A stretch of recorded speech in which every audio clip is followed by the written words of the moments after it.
এটা তো পরে ধুয়ে ধুয়ে ধরবে ওই দিকটা। হ্যাঁ দেখছো যা ফালতে তা না, ওটা বসকে গেছে। না না একদম চলে গেছে। হ্যাঁ এই দেখো না, এই দেখো ওই উপরটা যা সাইডটা একদম চলে গেছে, দেখে মনে হচ্ছে তো। রাতের অন্ধকারে এক সিপিআইএম কর্মীর খড়ের গাদা পুড়িয়ে দেওয়ার অভিযোগ উঠল দুষ্কৃতীদের বিরুদ্ধে। বৃহস্পতিবার রাতে ঘটনাটি ঘটেছে আরামবাগের পুইন গ্রামে। ওই সিপিআইএম কর্মীর নাম মানিক পোড়েল। তিনি দলের পার্টি সদস্য। তিনি জানান, বৃহস্পতিবার আরামবাগ শহরে দলের নির্বাচনী কর্মী সভায় যোগদান করেছিলেন। তারপরই রাতে তাঁর গাদায় আগুন লাগিয়ে দেওয়া হয়। এর ফলে ওই গাদায় থাকা 4 বিঘে জমির প্রায় 5 মণ খড় পুড়ে ছাই হয়ে যায়।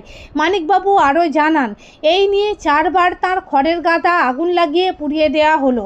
তার দাবি, রাজনৈতিক প্রতিহিংসা পরায়ণ হয়েই দুষ্কৃতীরা এই কাজ করেছে। এই ঘটনায় তিনি থানায় অভিযোগ জানাবেন বলেও জানিয়েছেন। অন্যদিকে এই দুর্ঘটনার খবর পেয়ে শুক্রবার ঘটনাস্থল পরিদর্শন করেন প্রাক্তন সাংসদ শক্তিমোহন মালিক, সিপিআইএমের হুগলি জেলা সম্পাদক মণ্ডলীর প্রাক্তন সদস্য মোজাম্মেল হোসেন, আরামবাগ 1 নম্বর এরিয়া কমিটির সম্পাদক সুশান্ত মণ্ডল।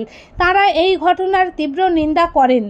আমি জানতে পেরেছি রাত 3:30 আর লাগিয়েছে মনে হয় ওই 11:30-12টা রাত।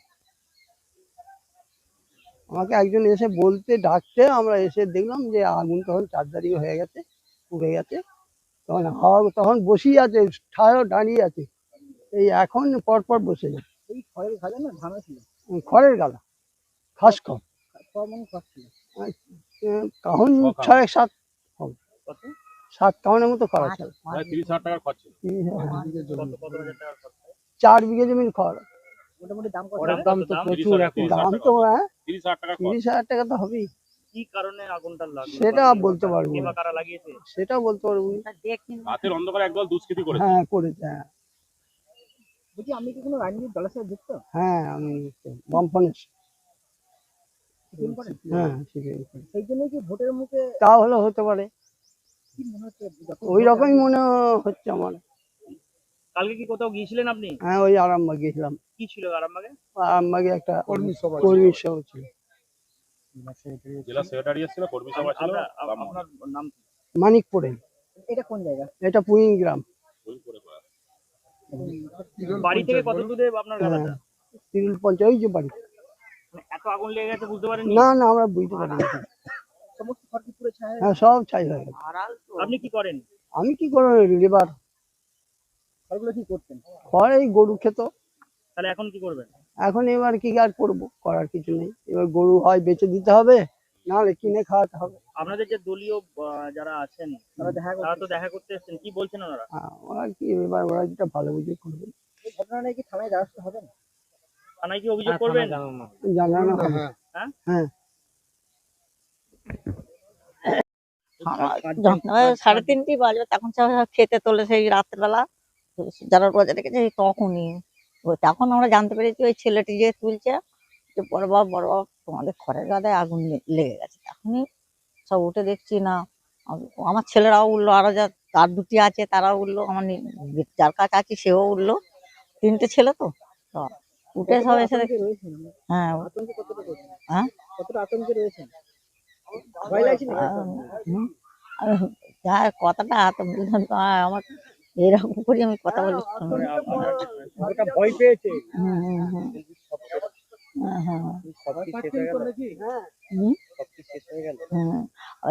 তখন দেখেছে এবারে তখন যত আমার 2টো ছেলে 3টে ছেলে এসে এবার বলছে কি হবে, আর আমরা তা তো গালগালাম লোককে দিইনি, যে ছোট মুখ চালিয়ে ওসব আমাদের ব্যবসা নেই।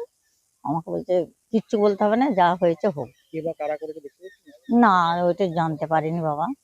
কি নাম আপনার? কি নাম আপনার? পূর্ণিমা পোড়েল। আরামবাগ থানার তিরোল অঞ্চলে পুইন গ্রাম, এখানে আমাদের সংগঠন দীর্ঘদিন শক্তিশালী। প্রায় আজ 50-60 বছর ধরে এখানে মাটির সঙ্গে মানে ওতপ্রোতভাবে যুক্ত থেকে এখানে খন্দকার নুরুল ইসলাম সহ মোজাম্মেল হোসেন আছেন, সবাই মিলে সংগঠন গড়ে তুলেছেন গরিব মানুষদের নিয়ে। আর এই পরিবারটা আজকে দুর্ঘটনা ঘটেছে একাধিকবার। অজাত শত্রু একজন নিরীহ আমাদের পার্টির সদস্য, কালকে উপচে পড়া ভিড়, উচ্ছ্বসিত কমরেডরা, চারদিক থেকে আমাদের রামমোহন হল ভর্তি হয়ে গেছে, বসার জায়গা থাকে না। জেলা সম্পাদক এসেছিলেন, কেন্দ্রীয় কমিটির নেতা। এই বার্তাটা চারিদিকে আরামবাগে ছড়িয়ে গেছে। আর ইনি এখানকার উদ্যোগী, গ্রামের মানুষকে নিয়ে উনি যান, মহিলাদের পর্যন্ত নিয়ে যান। একাধিকবার ওনার গাদা পুড়িয়ে দেওয়া হয়েছে। ওনার একমাত্র সম্বল এই 5 বিঘে গাদা, কয়েকটা গরু আছে, গরু বিক্রি করে দিতে হবে বলছে। আমরা খুব খারাপ লাগছে, আমরা সমবেতী সমবেদনা জানাচ্ছি। আমরা পরে আলোচনা করছি এই মানুষটার পাশে কিভাবে দাঁড়ানো যায়। এটা আমাদের লজ্জা, গ্রামের লজ্জা। আপামর মানুষ জানেন, এই একটা পরিবার নয়, এই যে পাশের পরিবার, ওদেরও খড়ের গাদা পুড়িয়ে দিচ্ছে। এই কালচার কুইন করুই সহ কয়েকটা গ্রামে আছে। একটা ভয়ঙ্কর বাজে কালচার। এই কালচার থেকে হিংসা তৈরি করে। তবে এখন দেয়ালে পিঠ থেকে গেছে সব রাজনৈতিক দলে। আমাদের মনে হয় কোনো রাজনৈতিক শত্রুতা থেকে এটা হতে পারে।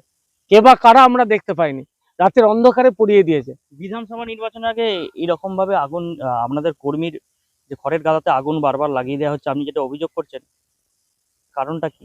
আমরা বলছি এটা কুইনের সংগঠন খুব দীপ্ত দৃঢ়, সংগঠিতভাবে এখানে আমরা পথসভা করেছি 4 দিন আগে। এখানকার আপামর মানুষ, এই সংখ্যালঘু সম্প্রদায়, গরিব মানুষ আমাদের সঙ্গে এসে গেছে।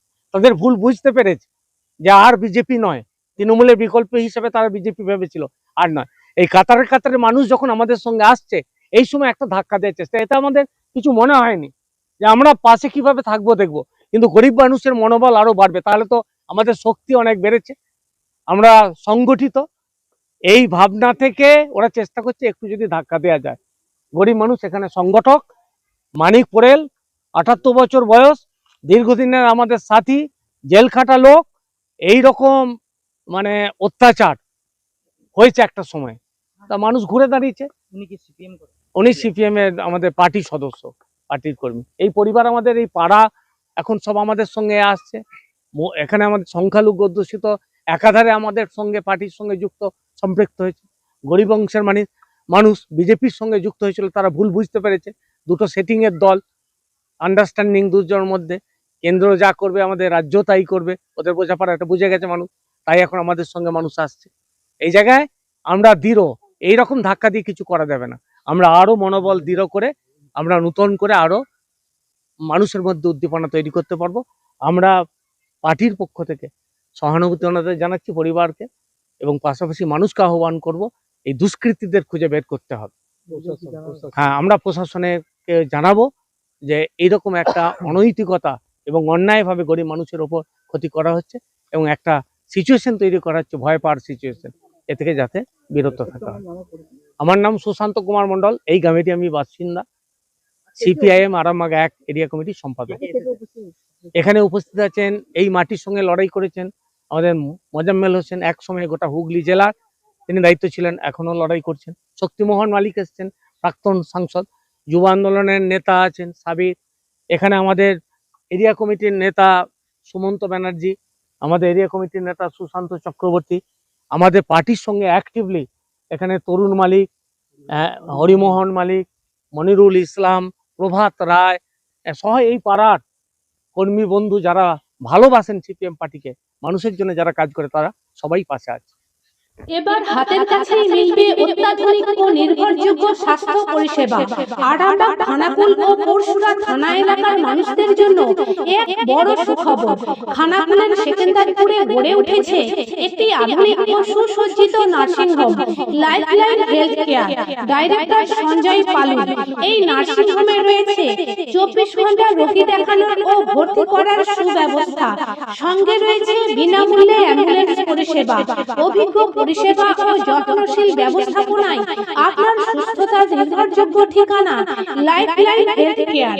যোগাযোগ 9735481158 7432984404।